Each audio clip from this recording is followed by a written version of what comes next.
Greetings. So this is the last reflection for the throat chakra. I want to jump right in so that I can try to get everything out in my reflection that I want to get out. So I think the main reflection I have is that I definitely was dealing with a little overactivity and underactivity in my throat chakra. So I definitely think I had an imbalance there. You would think, like, you're a speaker, you're a teacher, you really, like, there was an imbalance in your throat chakra for real. But it was, as I evaluated and I was able to answer some questions. Some of my writing prompts were, in what aspects of myself am I unwilling to hear the truth? And one of those was like, I've heard in the past that I could be defensive.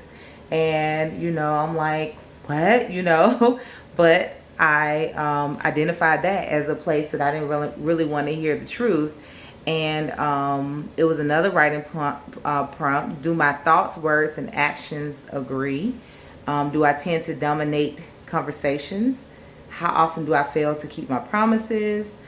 Do I use my words to hurt others or to try to empower them? How transparent are my motives? Do I often express my thoughts or feelings as being the truth? What unfinished communication might be creating obstacles in your life? So just writing through those. And like I said, I think, the overactivity, which is where you're kind of dominating the conversation, you're not really listening, you're more so wanting to respond, or, even when you're in a conversation where you feel like truth is not being told or you're not in agreement with it, you don't just, you don't allow people to speak their truth holistically and allow them to stand on their truth. Me, I'm such a, I'm quite firm when I believe something. I don't mind standing in my truth and speaking it and explaining it and attempting to compel. So I definitely looked at that. I mean, I've gotten better over time as growth, has happened. But, the areas that I looked at was with my child and with my compliment, and so I was able to see how, I could listen more, and I could respect the fact that, people have their own divine truth. Their divine truth is their divine truth, what they believe in that moment within themselves and their spirit at that part of their journey. This is what they believe. So you can allow someone to stand in their truth without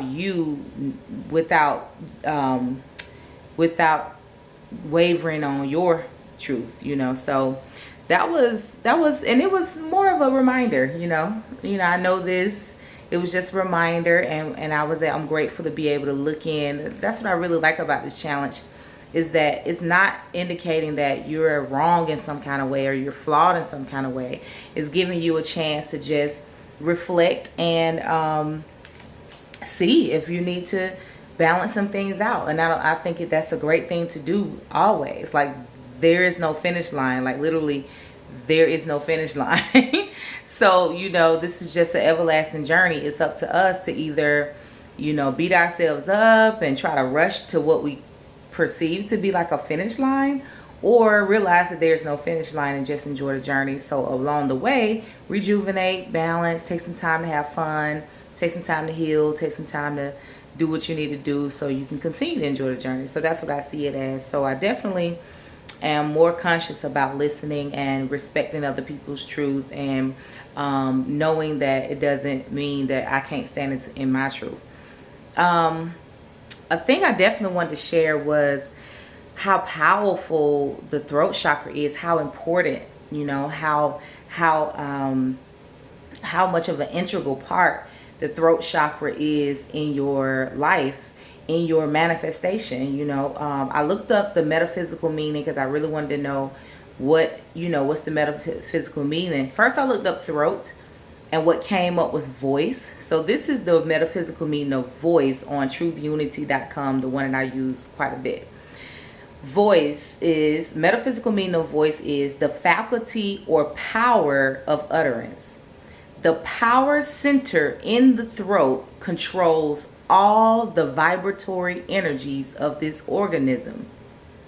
It is the open door between the formless and the formed worlds of vibrations pertaining to the expression of sound. Every word that goes forth receives its specific character from the power faculty. Therefore, the voice is the most direct avenue of expression of consciousness. Now, that, I don't know if you heard what I heard in there, but the voice is this part over here where it says, it is the open door between the formless and the formed worlds, right? So we already know how it says mind becomes matter. We already have things in our mind. Our reality is already in our minds. You know, what we think becomes reality. But what happens when you think about something a lot? You begin to speak it. And then you hear people say all the time, be careful, the power of the tongue. You're going to speak something into existence. So that metaphysical definition, it definitely reminded me of that. So it helped me to remember to be careful, full of care, and intentional with my words, even my self-talk, you know. So that was a beautiful reminder, knowing that a faculty of power sits in my throat chakra. And what's so beautiful is for me to be able to connect the knowledge that I have gained from the root, the sacral, the solar, and the heart chakra, and see how when you balance those out and things begin to come out of your throat chakra via your voice, your world began to change, because now you have balanced your root chakra, you have balanced your sacral chakra, you've balanced your solar plexus, you've balanced your heart chakra. So you're literally speaking what you should be speaking at that point. Finding that balance should be truly what you desire. So I'm grateful for this challenge, just reminding me of these things. And with that as a conclusion, it really showed me that, you know, there are possibilities that you are speaking things you don't even mean or don't even really want in your life, if you're imbalanced. So, you know, and then self-sabotage sometimes happen because you don't even know you're saying things or using that faculty of power to self-sabotage. And so I think the throat chakra really helped me to appreciate the journey. It helped me to really be proud of and confident in and grateful for my voice. And it made me think about, what is my voice and how do I express that, and how do I allow others to express their voice in a balanced way where I don't feel like it's conflicting with my truth just because they want to speak their truth or stand in their truth and it may not match mine. And more importantly, it clarified the fact that we all have a divine truth, and that divine truth comes from a balanced us. It comes from a centered us. It comes from our spirit, our soul, which we can only hear and articulate if we are balanced, if we are meeting in the middle of being a spiritual being, having a human experience. We're not overly, you know, into this earthly realm, we're not overly attached to things, which causes all type of conflict, imbalance, and ends up having us to speak things we either don't really mean, don't really want, or don't even know what we want. So grateful for this challenge. It was beautiful. I was rocking my blue apatite and my lapis lazuli. It was beautiful experiences with that.